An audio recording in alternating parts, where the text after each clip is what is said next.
My elder sister was lost as a child, found by the crown prince at 16, and they secretly performed the marriage ceremony. The empress was furious. She grew up among commoners. Does she know propriety? Has she studied the 4 books and 5 classics? Bring her to me. I will personally instruct her for a while. My elder sister was frightened. It happened that I looked 9 parts like her. With the crown prince's tacit consent, she forced me to enter the palace in her identity. Only 6 months later did we return to our respective identities. Then she asked the crown prince to choose a husband for me. Your Highness, Maman helped us so much this time. You ought to give her an ideal husband. My elder sister seemed to be genuinely considering my welfare. She leaned on Peiji's knee, counting on her fingers. Your Highness, what do you think of Marquis Xia? He was once your study companion, skilled in both civil and martial arts, and not yet married. Or Fu Sanlang, the legitimate grandson of Prime Minister Fu. Naturally, he is excellent in every way. I had met both of these men she mentioned, but at that time, they all thought I was my elder sister. They respectfully bowed to me and called me Crown Princess. Now, my elder sister wants to marry me off to one of them. The candlelight in the hall flickered slightly. Upon hearing his elder sister's proposal, Pei Ji remained silent. It wasn't until a gust of wind rattled the window, causing a creaking sound, that he finally lifted his gaze. He glanced at me, his voice as cool as jade's striking stone. Shun Ernyang, this is your marriage. I wish to ask for your opinion. Are you willing? Truth be told, I wanted to say, whether I'm willing or not, is it up to me? Back then, the Empress wanted to discipline my elder sister. She was terrified. In her panic, she pushed me forward, forcing me to act as the crown princess for a while in her place. With tears in her eyes, she said to me, Wan, you grew up by our parents' side, accomplished in all arts, music, chess, calligraphy, and painting. You're a top-tier talented woman. If you enter the palace, you're sure to satisfy the Empress. But what about me? What do I know? I've spent over a decade wandering the countryside. Apart from climbing trees and catching fish, I know nothing. But, ironically, the Crown Prince, Pei Ji, doesn't care for noble ladies. He only loves lively girls like me. For her sake, he argued with the Empress several times, nearly driving a wedge between mother and son. Such an absurd request. Of course, I couldn't agree to it. But my elder sister had just been found. Our parents doted on her. The Crown Prince cherished her, and everyone forced me to endure this suffering in her place. My mother threatened me with her life. She had loved me for over 10 years, and I couldn't turn a blind eye to the debt of her upbringing. In the end, I agreed. And now my elder sister says she wants to find me a husband. Even if I refuse now, she'll find some way to force me. In that case, I might as well agree outright. So I met Pei Ji's gaze and gave a faint smile. I am willing, Your Highness. Seeing me so compliant, my elder sister exclaimed with delight, Then we can arrange a meeting in a few days. With that, she glanced at Pei Ji. Your Highness, I'll leave this matter in your hands. Pei Ji rose, neither confirming nor denying. He merely cast a light glance at me, then casually looked away. He placed a hand on my elder sister's shoulder, lowered his eyes to me, and when he spoke again, his tone carried an indescribable hint of mockery. That is, if anyone would have her. When I left, it had started to rain. The drizzle slanted through the air, dampening my hair and the hem of my skirt. It was Chun, the eunuch closest to Pei Ji, who caught up with an umbrella and saw me partway. He knew about the substitute matter and had helped me quite a bit, but as we were parting, he suddenly asked me, His Highness hasn't been sleeping well lately. Do you still have any of those calming pills, miss? I was taken aback for a moment, then took a small bottle from my sleeve. That's all I have. I made these calming pills myself. Pei Ji tried them a couple of times by chance and liked them too. Eunuch Shin took them with both hands. Thank you, miss. I held my umbrella and walked out of the palace, letting out a soft sigh. My elder sister was used to being free and unrestrained. Over the past half-year, she had caused quite a few blunders while posing as me. Since I seldom went out before, gradually rumors spread outside that the second Miss Shun was a beautiful fool, even less capable than the crown princess who grew up in the countryside. I once mentioned this to Pei Ji, but he only said, I don't wish to restrain her. I had no choice but to let her do as she pleased. It was only when the Empress was satisfied with me and stopped making trouble that Pei Ji proposed. That my elder sister and I switched back. During this time, I had truly been acting as Pei Ji's wife. With so many eyes and ears in the palace, it was no easy task to keep up the deception. We shared the same bed, and every morning he would personally escort me to Cunning Palace. At dusk, he would come to fetch me in person. Every time I stepped out of the palace, I could see him holding a lantern, standing in the corridor, tall and graceful. "I've come to take you home." Anyone who saw him would think he was deeply in love. But where no one could see, he was always restrained and proper with me, showing affection only within the bounds of decorum. "You and your sister will always have to switch back. When that happens, I will grant you a happy marriage." He had once promised to choose a husband for me. Yet just now, when my elder sister brought it up, he spoke of me in that way. Perhaps it was because of the recent accident. That day, Pei Ji had been secretly drugged by a palace maid trying to seduce him. He killed her on the spot. He raced all the way back to the Eastern Palace. I had just finished bathing and was wringing out my hair. He opened the door and wrapped his arms around my waist. He buried his face in my neck, his voice husky. "Give yourself to me, all right? I will marry you." I was stunned. Turning to meet his gaze, I said, "Your Highness, I am Xinwan." He woke from his dream as if startled, and sent someone to fetch the imperial physician. All the while staring at me, he said, "I'm sorry. You look too much like your sister. I mistook you." He grew to detest me because of this. After this incident, he used official business as an excuse, rarely came to fetch me, and no longer shared my bed. But now, everything is in the past. He is still the crown prince of the Eastern Palace, but I am no longer the so-called crown princess. After returning home, my parents felt deeply guilty and tried their best to make it up to me, but my heart couldn't even stir a ripple. Until 5 days later, the crown prince and his wife came to the mansion. My elder sister is now riding high. I had spent nearly half a year learning palace etiquette in her place before the Empress. In the end, the Empress took a great liking to me. She held my hand and said with a smile, "You are a good girl. Gentle in nature, intelligent and generous. You are worthy of the position of crown princess. I was narrow-minded before and made things difficult for you. I paved a smooth path for her. In the future, as long as she doesn't stir up trouble on her own, with Pei Ji protecting her, her later life will be prosperous and smooth." They had been there only a short while before they told my parents their intention. They were going to take me to meet a prospective match. My parents were overjoyed. As for the 2 candidates my elder sister had selected, without Pei Ji's connections, given my family background, I wouldn't have been worthy of them. I followed my elder sister and Pei Ji out of the mansion. The carriage was very spacious. My elder sister reminded me that the young Marquis Xie had recently gone to the northern desert, not yet returned. The one to meet today is 3rd young master of the Fu family, Fu Yanxi. He is 2 years older than you. His family is upright, his character is noble. It is said he stays away from women, not even having a concubine. If you marry him. But just as she said this, the carriage suddenly stopped. Pei Ji spoke, his voice cold. "Arrived." The elder sister got off the carriage first. The carriage curtain fell. I lifted my skirt to leave, but someone grabbed my wrist. His palm was icy cold, and his voice held no warmth. "Don't rush to decide. You can look at a few more." I pursed my lips and didn't turn back. "All right." My elder sister and I went together to see Fu Yanxi, keeping a moderate distance. When that person saw us, he furrowed his brow slightly. After finishing a cup of tea, he stood up. "I have important matters to attend to." Then he took his leave.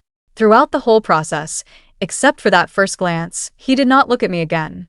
Only when leaving did he say quietly to me, "I heard that the 2nd young lady is illiterate.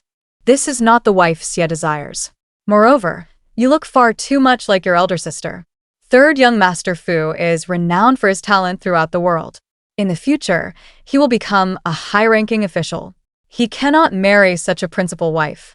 I agreed to this arranged meeting only because I couldn't refuse the crown prince's request. Once we left the tavern and met Pei Ji, elder sister gently shook her head. "It's not going to work," meaning Fu Yunqi didn't fancy me. Upon hearing that, Peiji looked up. Oh. His gaze drifted lightly over me. Then he asked, "What about you? Did you fancy him?"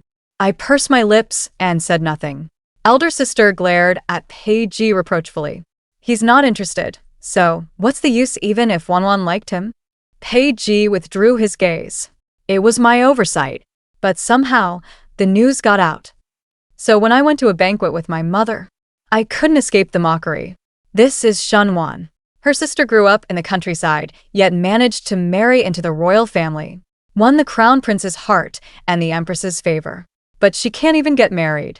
How shameful. She's useless at everything. It's no wonder she's rejected. You don't know, last time we went boating, we invited her to listen to music, but she pointed at a pipa and called it a kongho. My mother was furious. I had to find out who exactly leaked it, and after investigating, it turned out to be my elder sister who had accidentally let it slip, just when I had returned to the Shin residence. I had done enough for her, and I felt that even if I owed her anything, it was already paid off. I couldn't help but sneer. "My reputation is ruined. Are you satisfied now?" My elder sister's eyes widened, seemingly angered. Forget about maintaining any pretense of decorum. She shoved me and said, "What do you mean? I was planning for your sake. And you think of me like this?" I retorted, "Were you really planning for me? Or were you afraid the Empress would find out the truth? Afraid that I might jeopardize the position of crown princess you worked so hard to get?" My elder sister froze, a look of embarrassment at being seen through, and stepped forward to slap me. I dodged, and with a splash, fell into the lotus pond nearby. I had nearly drowned as a child. I almost lost my life, so my father personally hired a female tutor to teach me how to swim. But it was November, and the pond water was bone-chillingly cold. Even after I climbed ashore, I was still shivering. Just then, I saw Peiji. He had come specifically to escort my elder sister home. Seeing me in such a state, he instinctively stepped forward, reaching out to support me, but was pulled back by my elder sister. She wept profusely, saying that Wanwan had just told her she shouldn't have come back, blaming her for taking everything from her. I didn't mean to push her. I was just too heartbroken, my clothes soaked, and I only wanted to go back earlier. Though angered by the words, I did not defend myself. It was useless. Explanations are only useful if spoken to those willing to listen. And Peiji only had my elder sister in his heart. He wouldn't believe me. As expected, Peiji turned his eyes to me. With a chill in his eyes, "Xinwan, do you know the crime of offending the crown princess?" I closed my eyes, exhausted in body and mind. "Then just kill me." Hearing this, the two before me were stunned, and I don't know how long passed. I heard Peiji speak, his voice heavy. "Considering it's your first offense, kneel for 1 hour." That very night, I developed a high fever. When the news reached the Eastern Palace, Peiji actually sent an imperial physician himself. Eunuch Chen came along as well. After the physician wrote the prescription, he stayed behind alone. His Highness said, "The young lady disrespected her elder sister, so the previously arranged marriage meeting was cancelled." I stared at the bed canopy. Too weak to say much, only managing, "All right." My mother stood by, growing anxious at this. "Does Aishu know about this?" "What did she say?" Eunuch Chen glanced at me. "The crown princess values sisterly bonds, so naturally she refused to agree. But His Highness cherishes the crown princess and won't help the second young lady anymore." After Eunuch Chen left, my mother wept bitterly. She had hoped I could marry into a noble family, but now that His Highness won't help and your reputation is ruined, what can be done? I pressed my lips together, wanting to say something, but in the end, I stayed silent. A few days later, it was my elder sister's birthday. As her younger sister, no matter how strained things were between us in private, I had to attend. Pavilions, terraces, winding corridors with flowing cups by the stream. My elder sister sat at the head of the table. These past days, she had likely learned some etiquette, and with her beauty, sitting there, she truly had the dignified elegance of a crown princess. None of us brought up what had happened that day. She simply ignored me, so naturally none of the noble ladies present would speak to me either. They even deliberately made things difficult, demanding I compose a poem. Half a month ago, the crown princess had also written a poem here, Ode to the Bright Moon. That poem was truly breathtaking. Since the second young lady is the crown princess's sister, she must be exceptionally talented in poetry as well. But the truth was, the poem wasn't written by her. It was mine.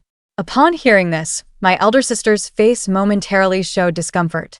She quickly recovered her composure and said, "No need for that. Wanwan isn't skilled in such things." Before coming, my father had warned me to follow my elder sister's wishes in everything. But at that moment, I simply didn't want to obey anymore.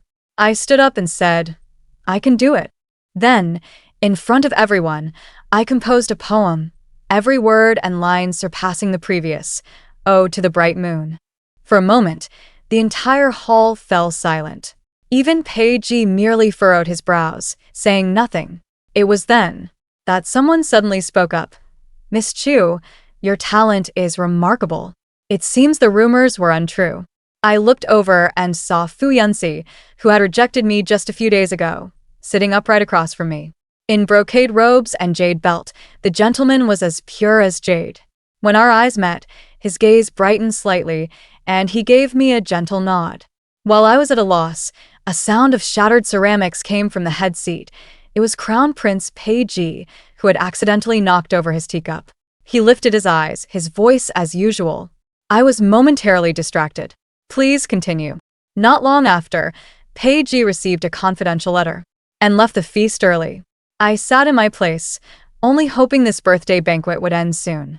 Thinking this, I casually picked up a piece of pastry. But before I could put it in my mouth, the serving maid who was pouring tea spilled it and soaked my dress. My elder sister saw this and said somewhat impatiently, "There are dresses in the western side room. Go change." I rose and replied in acknowledgement. The maid led the way ahead, but after only a short walk, I sensed something was wrong. I had been in the Eastern Palace for so long and knew everything here well. This was clearly not the way to the western side room. "Who are you? What do you want?" The maid turned, about to speak, when not far away, someone already replied, "It is I who wish to see you." I was startled, then saw Peiji walking toward me. The maid quietly retreated. For a moment, only Peiji and I remained. The wind rustled through the bamboo grove. He lifted his eyes. "You shouldn't have contradicted Aishu like that just now." Only then did I realize he had come to take Shinshu to task on her behalf. Or else what?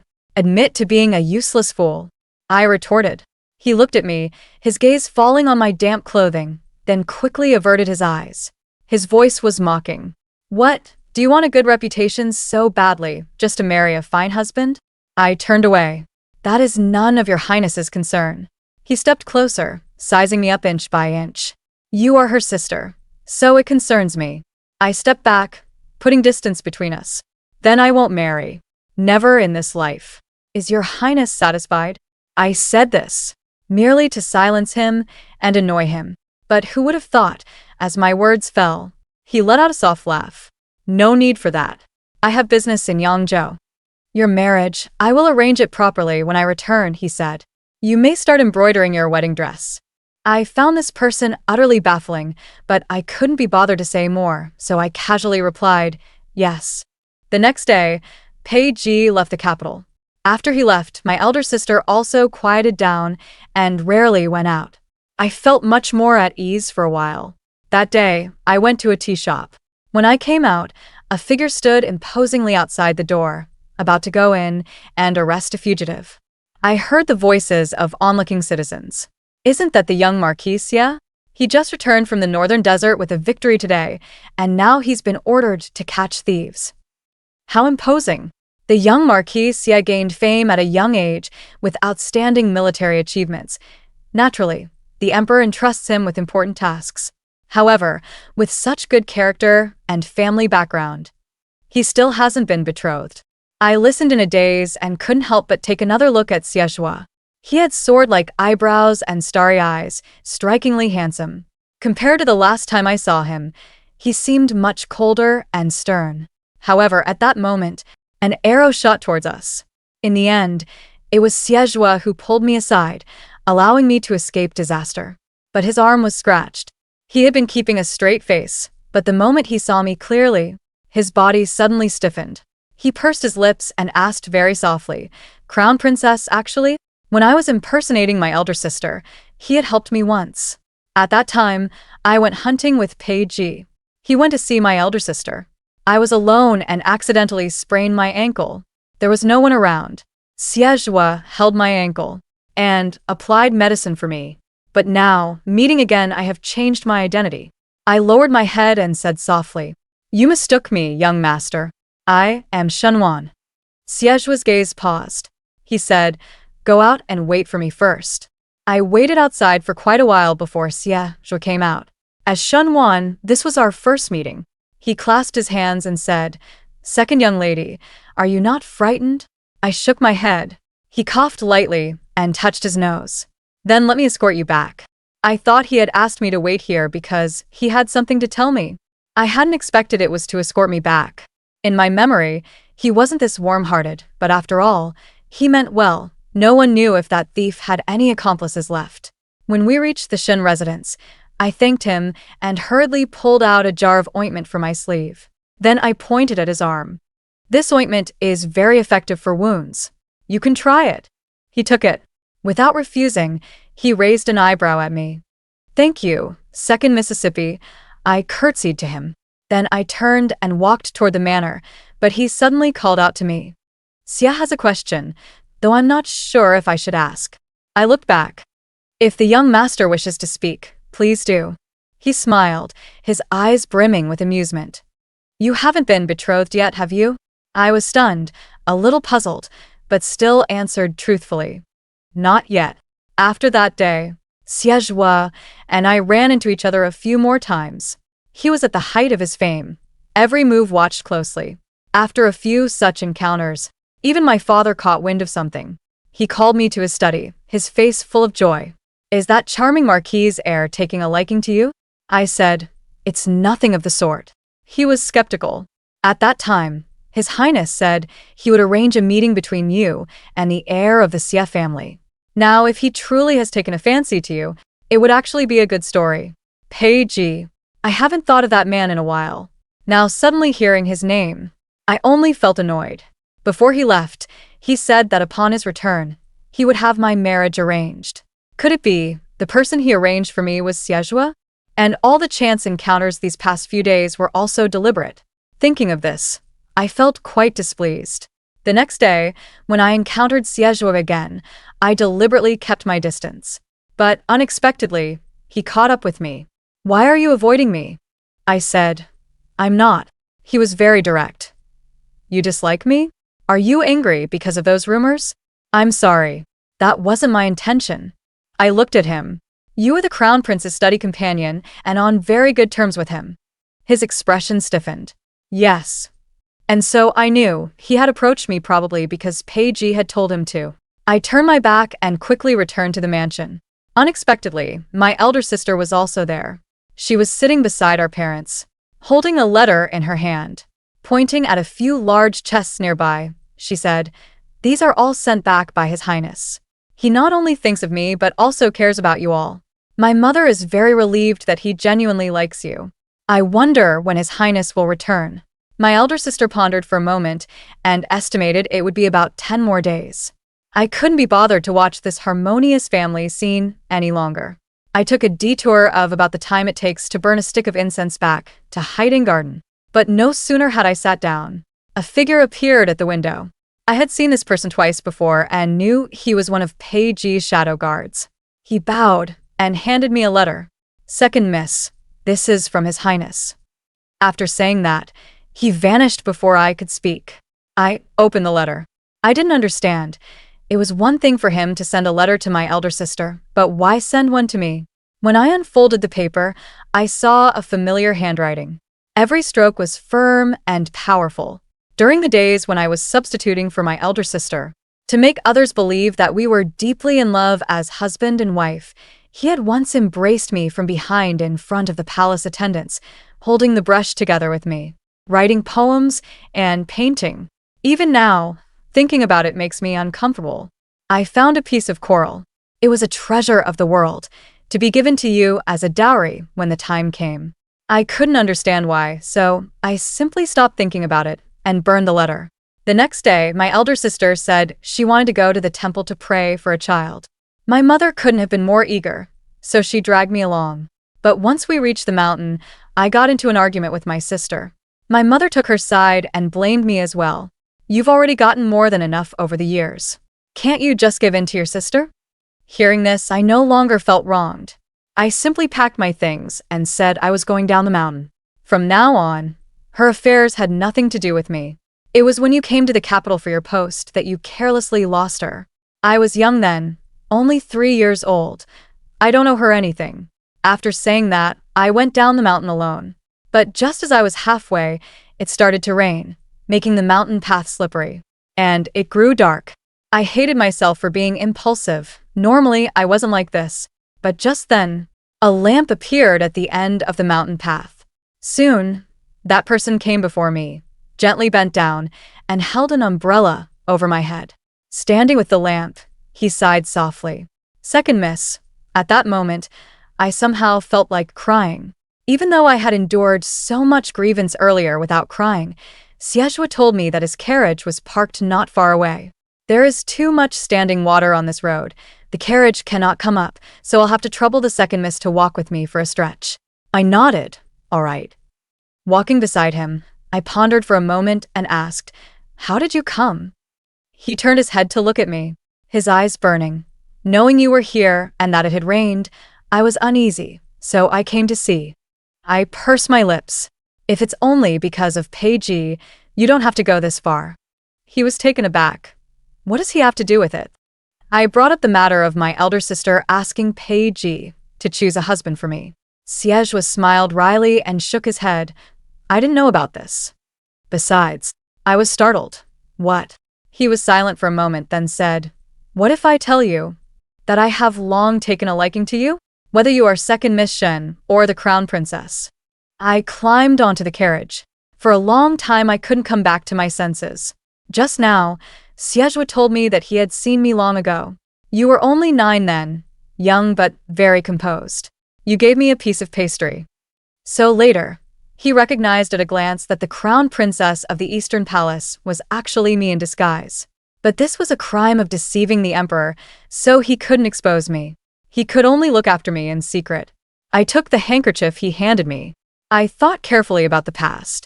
So that time when I was punished by the empress to kneel, you came. He suddenly let me go back. I was framed and had ruined the handkerchief the empress gave me. It was also you who had someone find an identical one and send it to me on a quiet rainy night. Soon, the carriage arrived outside the Shen residence's main gate. As I got off the carriage, I paused my steps and called his name, Zishu. "I'm here," I said. "If you truly like me, then come propose." Soon, the marriage between Zishu and me was settled. My elder sister even made a special trip back. She seemed relieved and treated me much more cordially. It's good that the marriage is settled. I didn't want to deal with her anymore, so I pulled my arm back from her grasp. Yes, it's very good. Overnight, I received many invitations. I understood in my heart. They were all for Zishu's sake. Among them was an invitation from the Grand Princess's residence. The Grand Princess treated me very well. When I was the Crown Princess, she often looked after me. But later, after my elder sister and I returned to our rightful places, my elder sister rarely associated with her. When I went to the princess residence, she pulled me aside to admire the flowers for a while, then gave me a hairpin. This was what I wore when I got married. "I'm giving it to you." I was stunned. "This is too precious." She sighed softly. "The crown prince is reckless, but you've suffered for his faults. This is my compensation, and also the empress's wish. Take it." I was frozen in place. She said, "Though you two look alike, you're far from the same." Not long after you two switched back. The empress and I could tell. But the crown prince was deeply in love with her, and this matter had dragged on for so long that the empress didn't want to create another rift between mother and son, so she endured it. She said she would personally bestow a marriage upon you and Zishu when the time comes. I held back tears. All right. After I spoke, the grand princess went to talk with others. I stood there, admiring the flowers for a while. Just as I was about to leave, a gentle voice came from behind me. "Miss Shen." I turned around. Then I saw Fu Yunxi. He was momentarily dazed when he saw me, then said, "Second young lady, how have you been lately? I heard you're engaged." I nodded. He stared at me. "Is this your wish? Or were you forced?"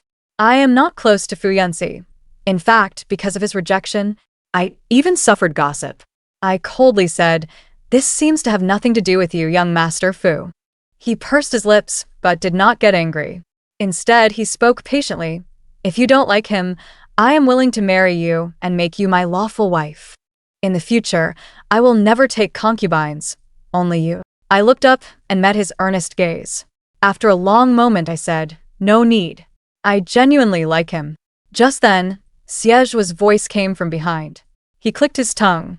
"The world-renowned third young Master Fu, why are you secretly trying to steal someone else's fiancé?" Fu Yunxi glanced sideways. "But she originally—" Before he could finish, Xiejua waved his hand dismissively, looking disgusted. "What, originally? Don't flatter yourself. She has never liked you from the beginning." Fu Yunxi froze and looked at the ground, the shadows of Xiejua and I standing side by side. "Sorry, I misspoke." The next day, the palace indeed issued a decree of marriage. The wedding day was set for 2 months later. Not only that, the empress specifically sent people to help prepare for my wedding. Everything was taken care of without my parents having to worry. My mother was a bit disappointed. What was that about? I no longer paid it any mind. I focused only on my own matters. 2 days later, there were lanterns on the streets, and Xiejua invited me to see them. On the way back, I was carrying 2 rabbit-shaped lanterns. He raised an eyebrow. "Beautiful, right?" I nodded and smiled at him. He saw me to the gate and then returned to Xie Mansion. I watched his back as he left. The next moment, I heard an angry voice from behind. "You're engaged to him?" I turned and saw the long-unseen crown prince Pei Ji. He stood there, the hem of his robe dusty, and there were dark circles under his eyes. It was obvious he had been traveling all the way. I said, "Yes." He approached me, almost questioning. "When I left, I clearly told you to wait for me." I was puzzled. And then, he reached out and tightly grasped my shoulders. "I had already planned to. I want to marry you as my secondary consort. When I ascend the throne in the future, I will make you empress." The first thing I did upon returning to the capital was to come see you, but along the way I only heard about your betrothal to Xiejua. Do you know how heartbroken I am? I froze. My mind went blank. But from beginning to end, I had never harbored any feelings for him. I thought so and said it out loud. Upon hearing this, Pei Ji nearly stumbled. His throat tightened. "Half a year, as husband and wife. You have never felt any flutter of the heart for me?" I nodded. "Yes." He sneered. "Shenwan, you are truly heartless." My elder sister was completely unaware of Pei Ji's intentions. When she next visited the Shen Mansion, every word she spoke was still about His Highness. She'd talk about what treasures he had given her, how deeply he cared for her. Meanwhile, the wedding date for Xiejua and me was drawing near. But I don't know when it started. She stopped coming back for a long time, until just a few days before Xiejua and I were to be married. News came from the palace that my elder sister was ill. She sent word that she wanted to see me. This was her command as the crown princess. Reluctant as I was, I had no choice but to go. Yet when I arrived at the Eastern Palace, but it was Pei Ji I saw. I asked where Xinshu was. He pressed his lips together. "She is not ill. It is I who wish to see you." Only then did I realize that at some point, the palace doors had been shut and the candlelight inside flickered faintly. It was just Pei Ji and me. There was even a hint of wine about him. He stepped forward and seized my chin. "I have made the arrangements. Tonight, you and Shenwan will completely swap identities. From now on, you will take her place as the crown princess. And she will take yours as Xiejua's wife." I found it absurd. "Have you lost your mind? She will never agree." He smiled. "She has already agreed." I lifted my head in disbelief. He said, "I drugged her. She values her life, so naturally she won't be unappreciative." Only at this moment did I truly realize that this man's usual warmth was all a facade. As the heir apparent, his tactics and cunning far surpassed others, and naturally, his heart was far crueler as well. I stepped back, one step at a time, my back nearly hitting the corner of the table, but he cushioned it with his hand. He lowered his head, burying his face in my hair, and tears actually rolled from the corners of his eyes. These days, whenever I think of you marrying Siejua, sharing a bed with him, having children, my heart aches to death. I tried hard to push him away, but men and women differ in strength, and I couldn't move him at all. His hand still rested on my waist. To tell you the truth, that day I didn't mistake you for someone else. I was dazed for a moment, then remembered he was referring to the day he was drugged, when he mistook me for my elder sister and almost consummated the marriage with me. But in fact, he hadn't mistaken me. I jerked my head up. You did it on purpose. He said, yes. That day, I fell for you. But I just didn't realize it. I raised my hand and slapped him across the face. He chuckled, not angry. It's fine. You and I will be husband and wife. I'll let you hit me. But as his words fell, the palace door was kicked open. Pei Ji froze, as if he hadn't expected anyone to come at this hour, let alone dare to kick the door of the Eastern Palace. I looked outside and saw the Empress and Siejua standing there. The one who kicked the door was naturally Siejua. He curled his lips and beckoned to me. Wan, come here. I quickly ran over and clutched his sleeve tightly. Before coming, I had sent him a letter saying that if I hadn't returned to the mansion within half an hour, he was to go to the palace and find the Empress. He was the Empress's nephew, having frequented the palace since childhood. This was no difficult task for him. The moon hung high in the sky. The Empress walked up to Pei Ji and slapped him hard. When will you stop your absurdity? Before, you wanted to marry Shinshu, and I agreed. Then you substituted one bride for another, deceiving me for over half a year. I didn't hold it against you. But now you want to take Siejua's wife? He grew up with you. You are both brothers and ruler and subject. How could you do such a thing? Pei Ji glanced at Siejua and me, standing not far away. He lowered his eyes. Your son is being willful for the last time. Give one to me, and I will never do such things again. The Empress laughed in fury. Last time you wanted to marry Shinshu, you also said it was the last time. Pei Ji said in a deep voice, this time is different. I am sincere toward her. That was the last thing I heard. After all, it was a secret of the imperial family. Siejua and I left the Eastern Palace. He sighed. After we're married, let me take you around. The capital is bustling but also terribly stifling. I met his gaze. All right, not long after, Siejua and I got married. Pei Ji didn't come, but he sent a gift, a piece of red coral. It was clearly a rare treasure of the time, but I only glanced at it before having it put away. After the marriage, my parents came to see me twice. They sighed repeatedly. For some reason, the crown prince has grown weary of your sister. She is alone in the Eastern Palace, terribly thin, and no longer speaks much. We went to see her and asked, but she just cried and said she shouldn't have returned to the capital. I said, matters of the Eastern Palace. From now on, don't tell me. And you should come less often. After all, if she hadn't harbored ill intentions back then, insisting that I take her place, and instead endured that hardship herself, perhaps today things would have turned out differently. Though the Empress was strict, those rules were truly meant to help her become a qualified crown princess. In the 5th month of that year, Siejua and I went to Liangzhou together. He taught me to ride. Hold these reins. From now on, you can go wherever you wish. I smiled and said, good. The next year in Suzhou, I overheard people talking, saying the crown princess had passed away and the crown prince had been despondent day after day before eventually incurring the emperor's wrath. He was placed under house arrest. I had met this crown princess before, a very lively young girl. She used to perform with a theater troupe. Whenever she was around, wealthy young gentlemen would flock to watch the shows. I suppose that's how she and Pei Ji met. Tisich, who'd believe that? She was the crown princess, born with a silver spoon. How could she possibly perform with the troupe? Have I ever told a lie? If you don't believe me, fine. Hearing this, Siejua approached from not far away, holding a sugar figurine he had bought for me. Try it. It's very sweet. I took it and smiled warmly.